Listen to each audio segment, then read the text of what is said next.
I think personally, hope for me is just something to look forward to as I start each day in a positive way.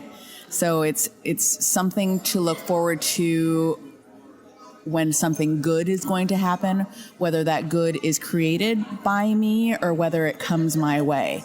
And so hope is this attitude that I keep with me. And whether that's a peace that you find within yourself, a peace that you find in your spirituality, or just a peace that you find with your family and friends. But it brings me hope because the future is going to be positive. And so good things happen, bad things happen, but because I'm secure in all of that other, then I continue to wake up the next morning with that continued hope that there are positive things coming my way. Angelina Estrada-Burney from Anchorage, Alaska. I share hope. Welcome to I Share Hope, the podcast where world leaders share their real stories of hope and how you can use actionable hope to start changing your life today. And now, here's your host, Chris Williams. Angelina, thanks for being with us again. 1,000 interviews about hope from all over the world. So I'm really curious to hear more about you, honestly, just what you're doing on a daily basis. And then we'll get into more of your life and more what you think about hope as we get started. So tell me a little bit about you, and then I'll ask the first question. Okay. Well, I arrived in Alaska in 1991. My parents were both born in Mexico, so I'm of Mexican descent.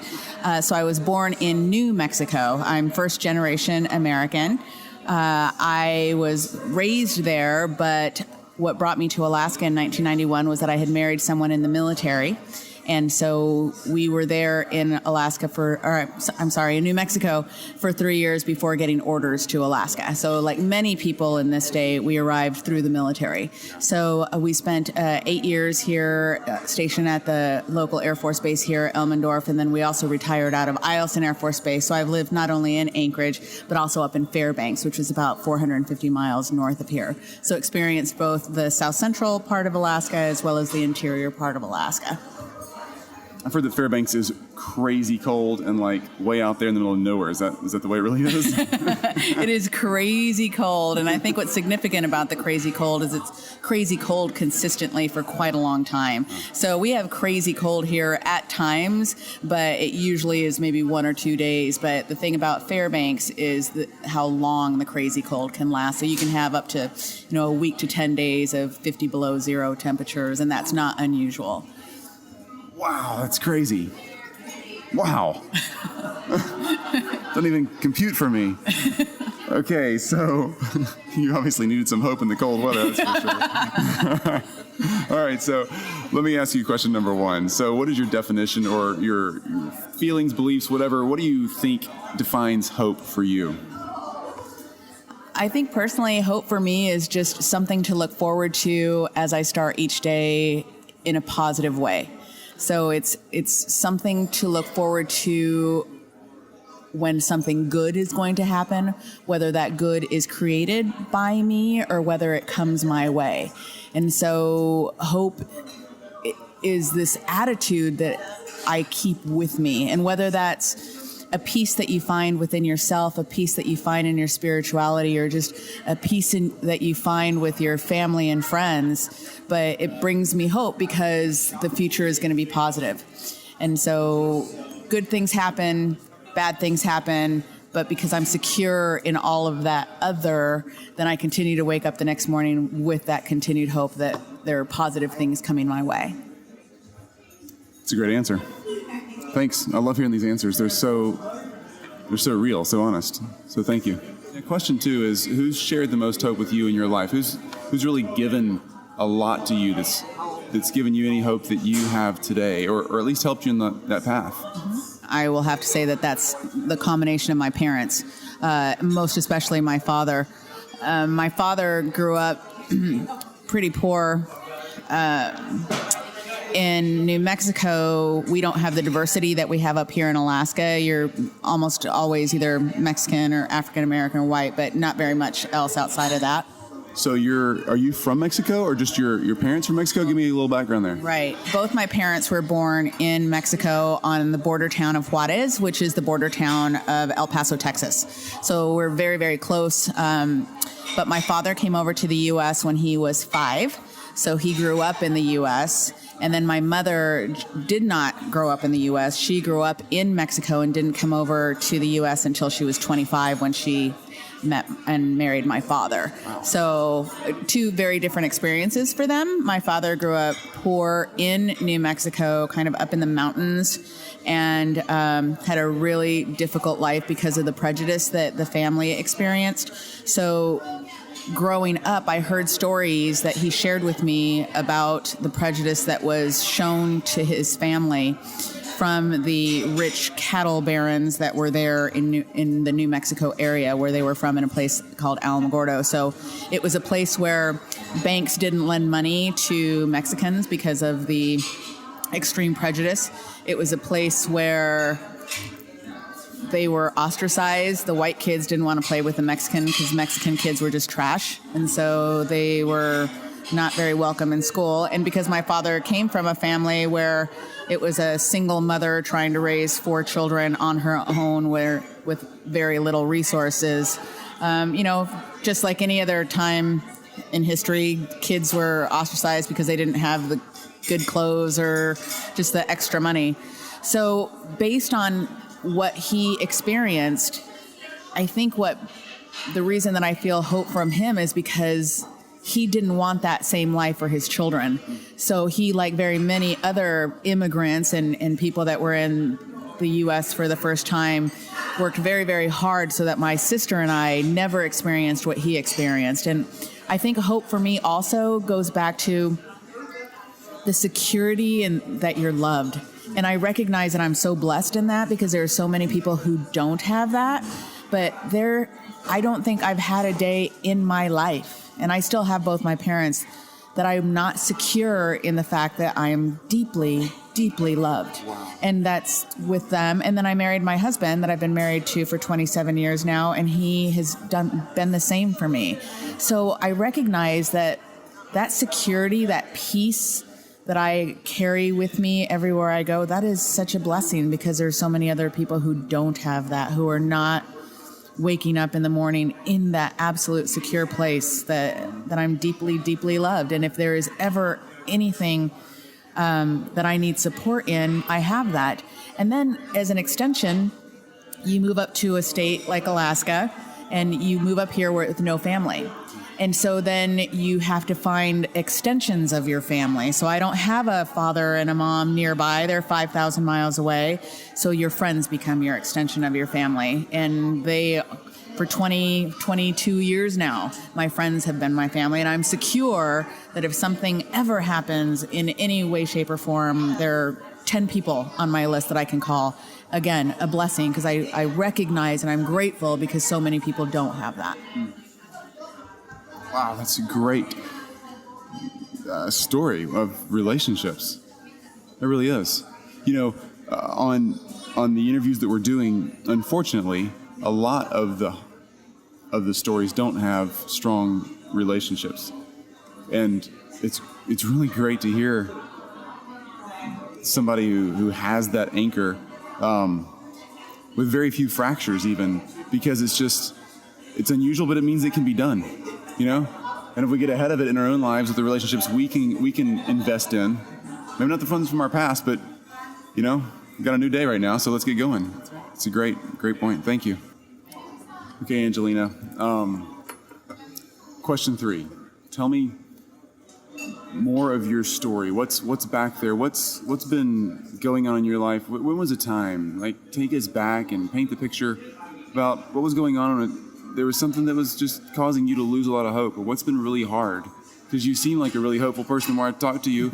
Lots of smiles and lots of energy that's just giving me hope. But, life's not perfect for anybody. So what do you have back there that we can learn from? That's a true statement. Life is not perfect for everybody. I am a very hopeful person, and I'm a positive person. But probably my biggest struggle was in my late 20s and early 30s, and it was just the basic fact that my husband and I struggled and we could not have children. So I got married at a very young age, right after high school. So I'm a young bride, 19 years old. And I think that when you're growing up and you're a teenager, you're spending so much time worrying about, just finding that perfect person. And then you do. And it never crosses your mind that something that you take for granted, like having a child, might not happen. And so, and the fact that I come from a Hispanic family probably doesn't help either, because there is a tremendous amount of pressure, typically culturally, having a big family, and because family is so important in a central part of the Hispanic Latin culture, not being able to have a child is quite shocking in a family. So we took for granted that immediately after we got married, we'd have a child. And so then a year passes, and then 2 years passes, and then 3 years passes, and you don't have one. And so then you start to do what many people do and medically take all of the tests, look into what the problems are. In my particular case, there was never a reason why. But you struggle with that, with just the basic fact that you are not going to have a child. And so that is hard enough. But I think that I'll also emphasize that what's really quite difficult is for a woman, that's how you connect so often with other women. So there is a lot of baby talk, and there is a lot of planning your families, and there is a lot of, play dates and all of those things. And so for a long time, I don't fit because all of the people that are my same age are all now in my 20s, having their first babies, having their second babies, talking about play dates, talking about college, and I'm not there. And I don't fit because I don't have anything to share in the conversation. And frankly, after a while, the many questions and assumptions that are made about you, about whether you chose not to have children or whether you didn't have children and why, and it just gets to be a conversation that you just don't want to answer the questions anymore.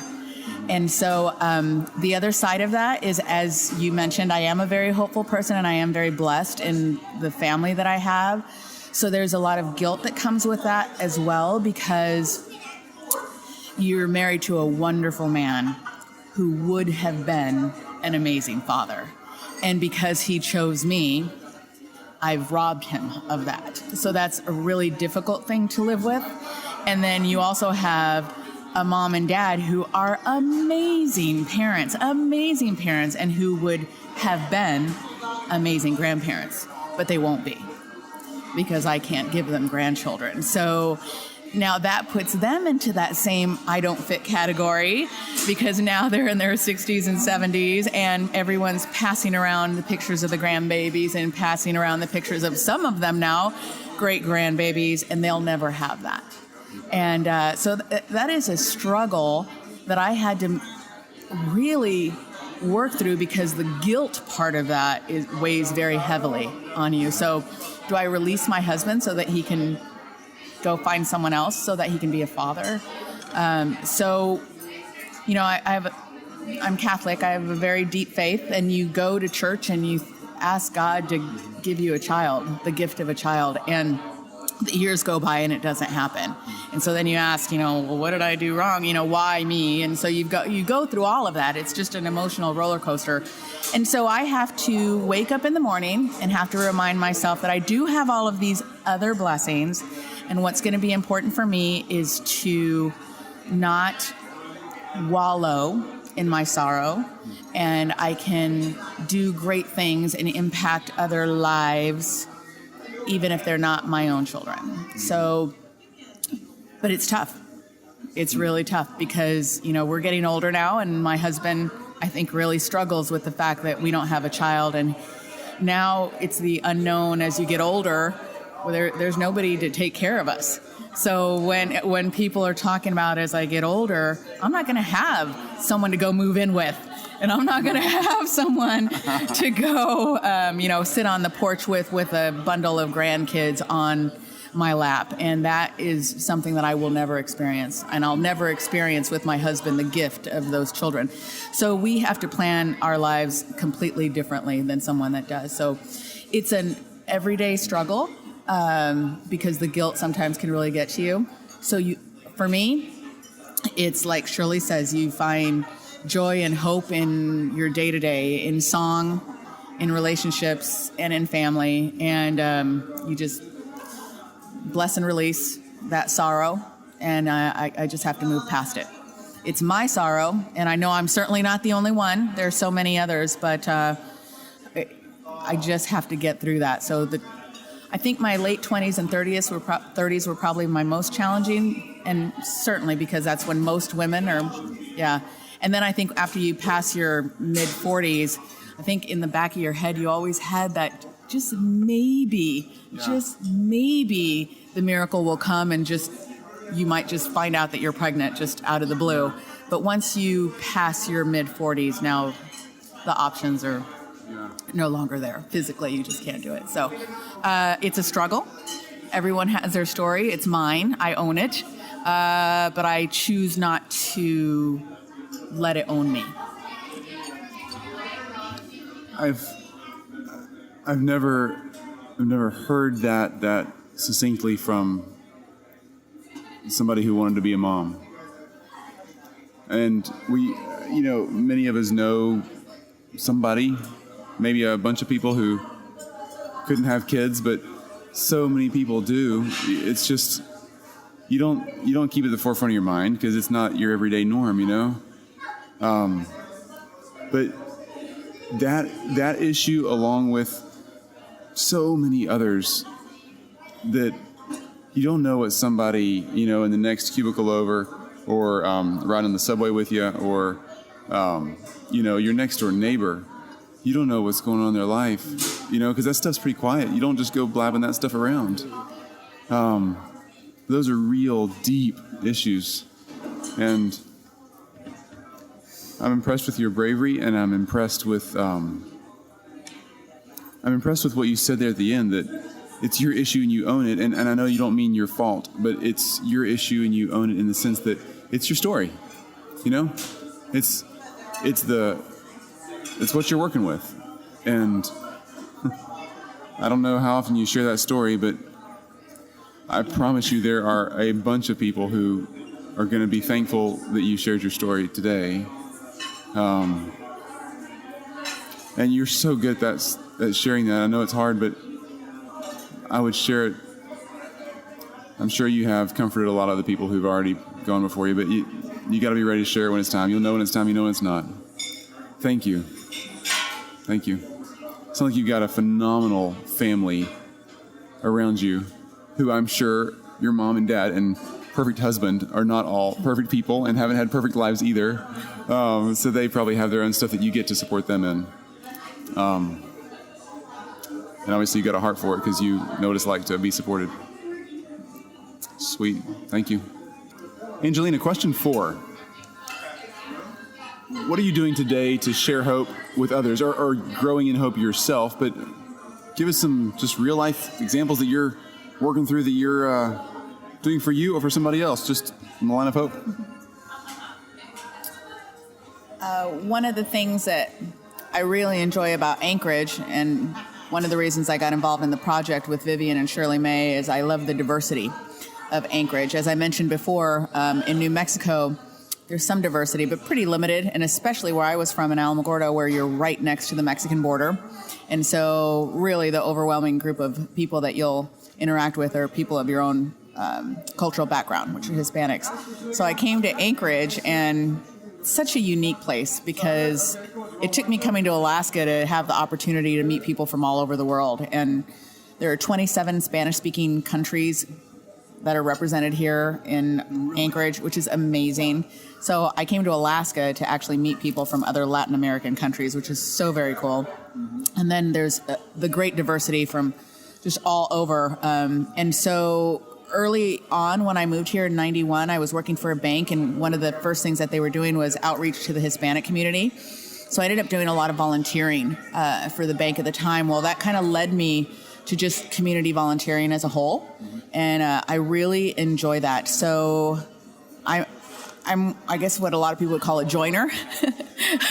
I have sat on a lot of boards and on a lot of commissions, and I have volunteered for a tremendous amount of events and organizations. And yeah, I've got one of those magnets on the kitchen that says "Stop me before I volunteer again."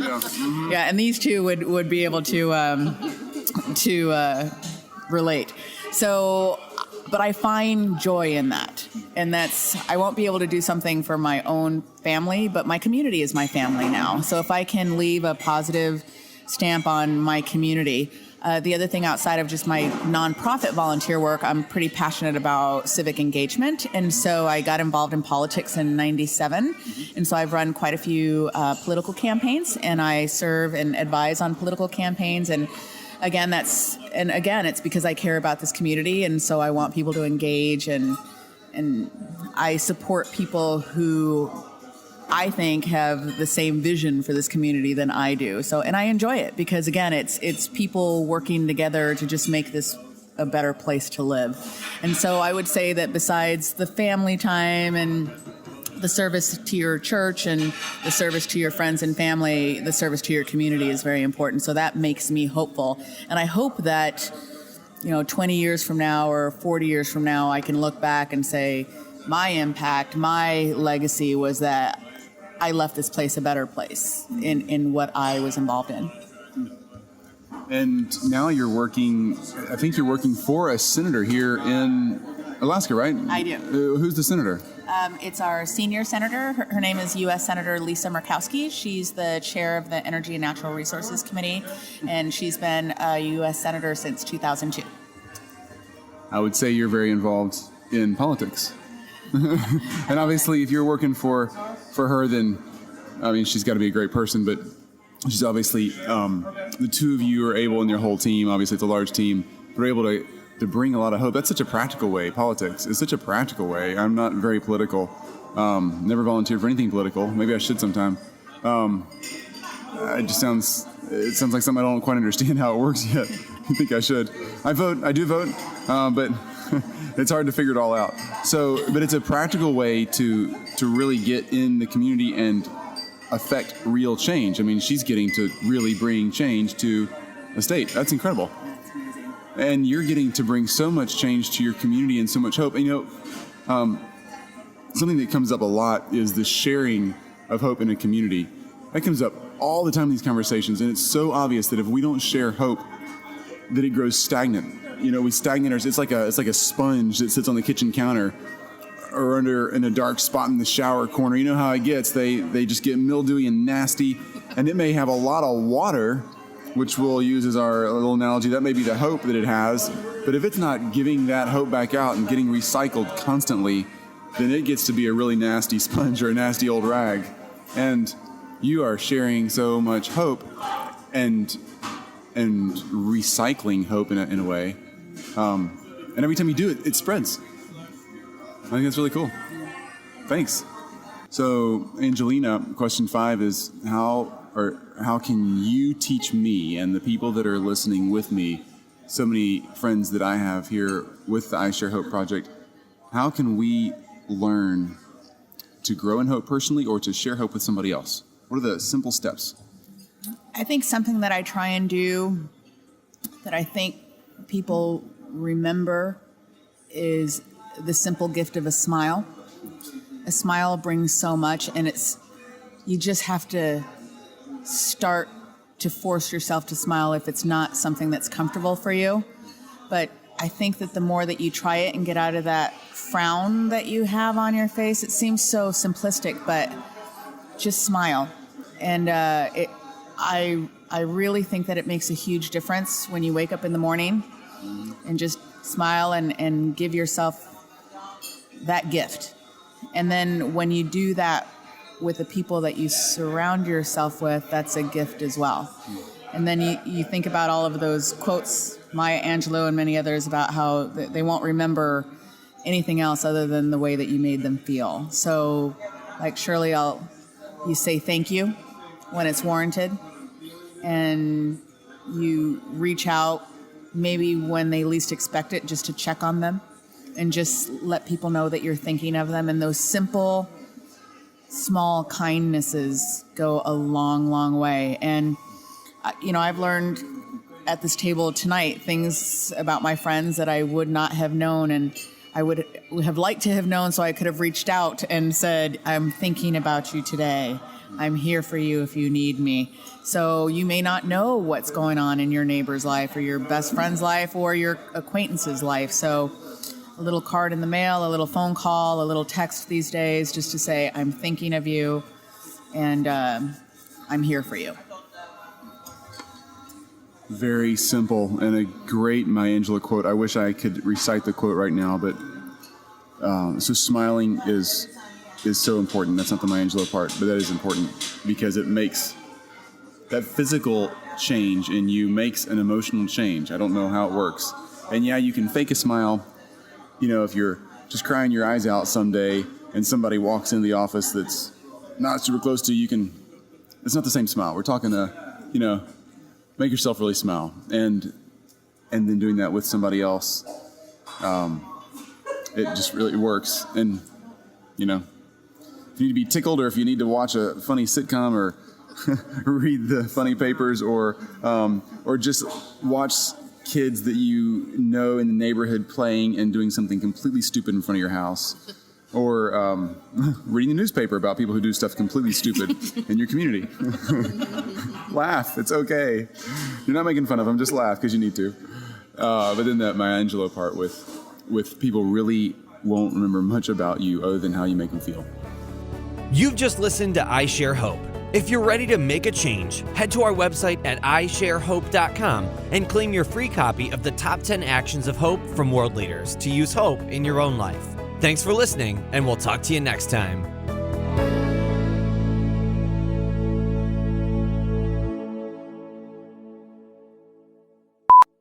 Angelina's favorite song when you're just rocking down the street, you need to feel better. What are you going to pop in? What's going to be in your earbuds or on your stereo? Anything by Black Eyed Peas. Gotta love that. And if you could live anywhere besides Anchorage, Alaska, where would it be? Oh, anywhere outside of Anchorage, Colorado. What part? Mountains Denver. or Denver? Denver. Yeah, I'm with you there. That's a great place. Love it. You've just listened to I Share Hope. If you're ready to make a change, head to our website at isharehope.com and claim your free copy of the Top 10 Actions of Hope from World Leaders to use hope in your own life. Thanks for listening, and we'll talk to you next time.